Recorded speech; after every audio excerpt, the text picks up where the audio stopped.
Good day and salam satu Malaysia. Welcome back. Now, let us look at what we are going to achieve by the end of this session. By end of this session, you should be able to explain the meaning of class and objects and their difference, explain the components that make up a class, write class programs and create objects from the class. So far, we have not discussed about object-oriented programming. All the Java programs that I have shown to you earlier in other earlier sessions are written using structured approach. Structured approach means you dump all the codes in the main method. The strength of Java is on the object-oriented programming approach. What is object-oriented programming? Do you know the answer? Let me give you the definition of object-oriented programming. Object-oriented programming, or OOP, is a programming paradigm using objects, which is a data structures consisting of data fields and methods together with their interactions to design applications and computer programs. Sounds confusing? Do not worry, we will learn all this in a short while. For your information, object-oriented programming is adopted as it allows reusability of codes, programs are easy to maintain, and programs are more flexible and expandable.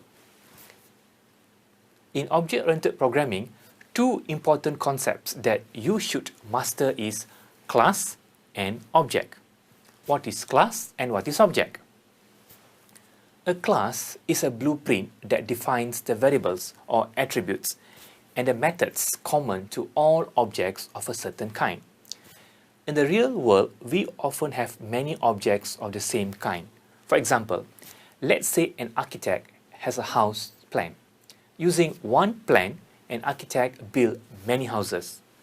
However, each house conditions or the state of the house is independent and can be different from that of other house.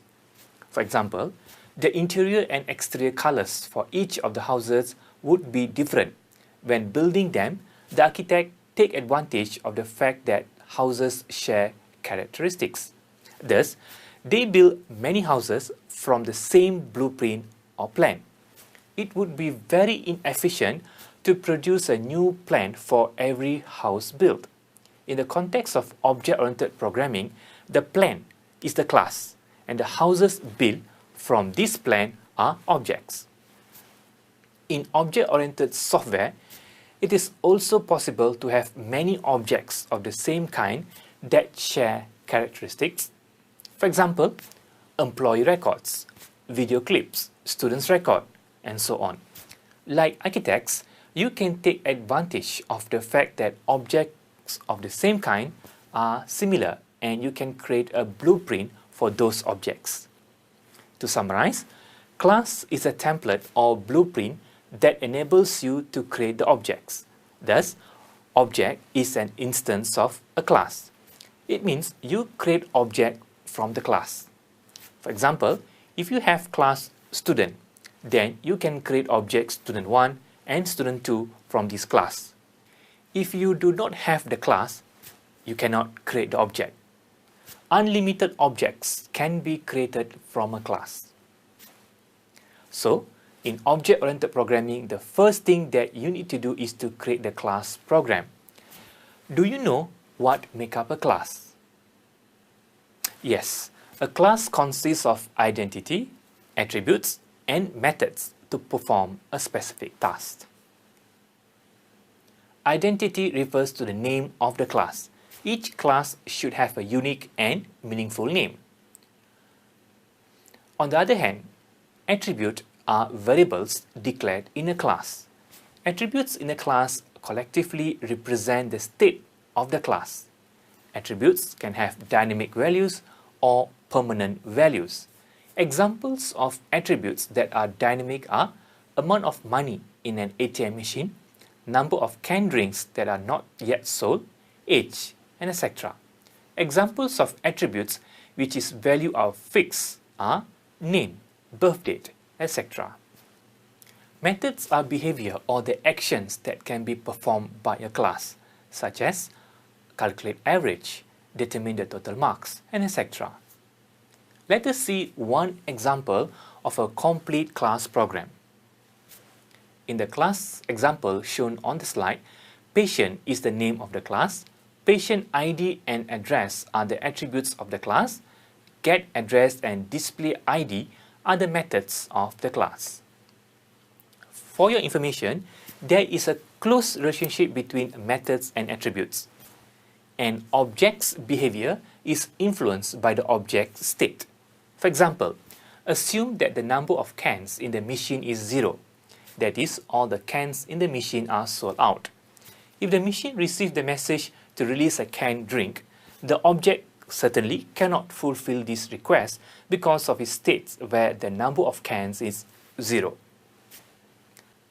Now, you know what are the components that make up a class, namely name of the class, attributes, and method.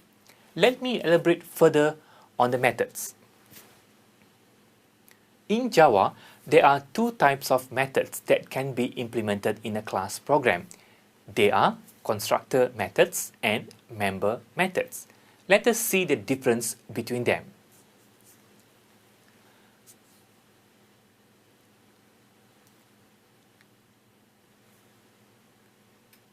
The first difference is, for the constructor, the name of the constructor method is same as the name of the class.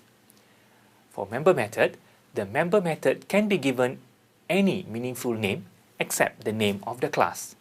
The second difference is that constructor method cannot have any return value, and at the same time, void keyword should not be included in its header. Normally, it is declared as public. For member method, it may or may not return a value. Let us see the third difference. Constructor is only called once, that is when the object is created, while member methods can be called many times by the objects. Member methods can be declared as public or private. Now let us see the final difference. Constructor methods is used to initialize appropriate attributes in the class, while member method is used to perform some calculations such as calculate age, get maximum number, get random number, and etc. Now, let me show you an example of class which has constructor and member methods. On the slide, the class car has one constructor and the name of the constructor is car. Inside of the constructor, the attributes are assigned initial values. Take note that the name of the class and the name of the constructor must be the same. Display info is the member method. Display info will display the value of the attributes. You may come across classes that do not have constructors. That's fine because, as I told you earlier, constructors are not compulsory in the class. But you know that when you create the objects, constructor will be invoked. So, in cases where the class does not have a constructor, the compiler automatically provides a no argument default constructor. Nevertheless, it will be an error for calling a no argument constructor when creating an object if a class already has constructor with argument, unless you have already defined your own no argument constructor in the class. Are you ready to write a class program? Do not worry. In order to give you more confidence in writing a class program, let us discuss a problem. Write a class program for student. This class has attributes, namely student name, marks for test 1, marks for test 2, and total marks. The class will have one constructor to receive student's name via parameter, two member methods to read the marks for test 1 and test 2 respectively. These marks are captured through the parameter. It also has another two member methods to display the total marks and the grade respectively. Formula to obtain the grade: if the total marks is between 80 to 100, the grade is A. If the total marks is between 50 to 79, the grade is B. If the total marks is less than 50, the grade is C. Now, I will show you how to solve the problem. From the problem, we know that the name of the class is student. It has one constructor to assign the initial value for the attribute name. It has 4 member methods. The first member method is to assign the values for the attributes test1. Let us call this method as readTest1. The second member method is to assign the values for the attribute test2. Let us call this method as readTest2. The third member method is to add the values of test1 and test2, and the result is passed to the attribute total marks. And then the values of total marks will be displayed. Let us call this method as total. Finally, we have a member method which will determine and display the grade based on the values of the attribute total marks. Let us call this method as grade. Now, let us see the solution to this problem based on the specification.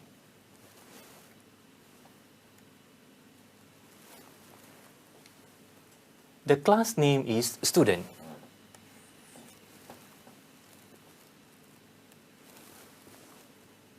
So this will be the identity of the class. The class has 4 attributes, namely attribute name, type of string, attributes test1 and test2, and both support integer data. Finally, we have the attribute total marks, also an integer.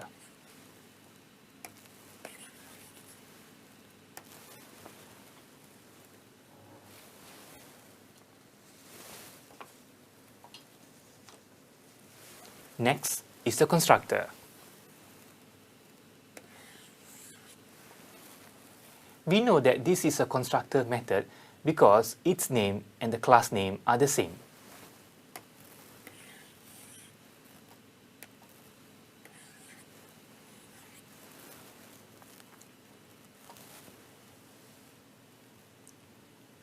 Both having the same name, that is car. Inside the constructor, the attribute name is assigned the initial value. The initial value for attribute comes from the parameter nme. You must be wondering from where the parameter nme will get the value.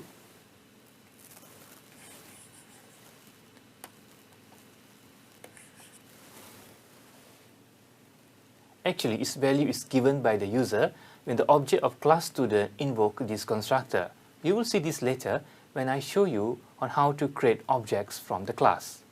On the other note, take note that other attributes of the class, especially the attribute test1 and test2, are not assigned any values because their initial values will be assigned by other member methods, which we will see in a short while.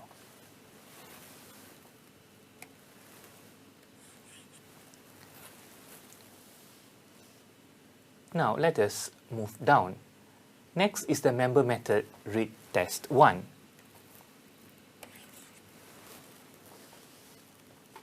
Here, the initial values for test1 is assigned through the parameter marks. As I told you earlier, the values for the parameter marks is given by the user when the object of class student invoke this method. You will see this later when I show you on how to create objects from the class. Now let us move down.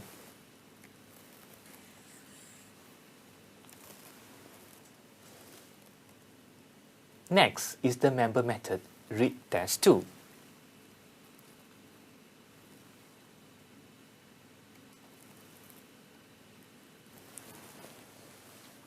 Here, the initial values for test2 is assigned through the parameter marks.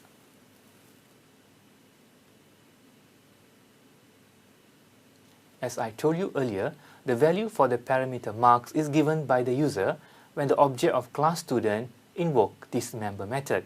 You will see this later when I show you on how to create object from the class.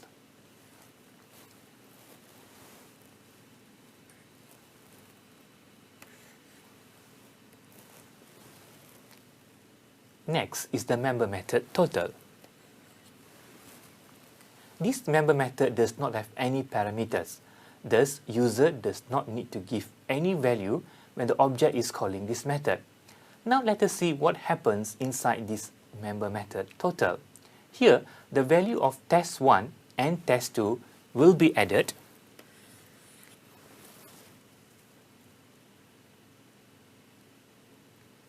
and the result is given to the attribute total marks.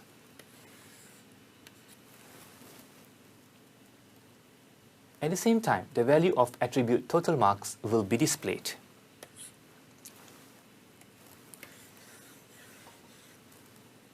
Finally, we have the member method grade.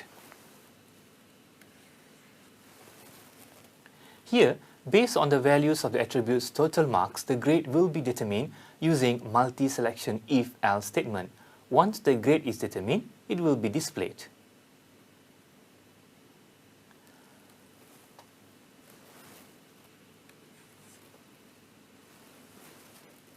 So, this is the complete solution for the class student. As specified in the question, the class has 4 attributes, 1 constructor, and 4 member methods.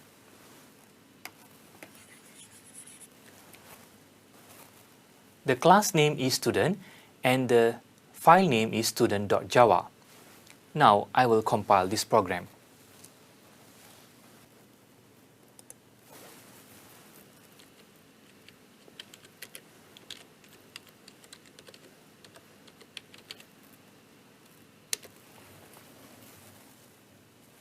There's no error. Now let me run the program.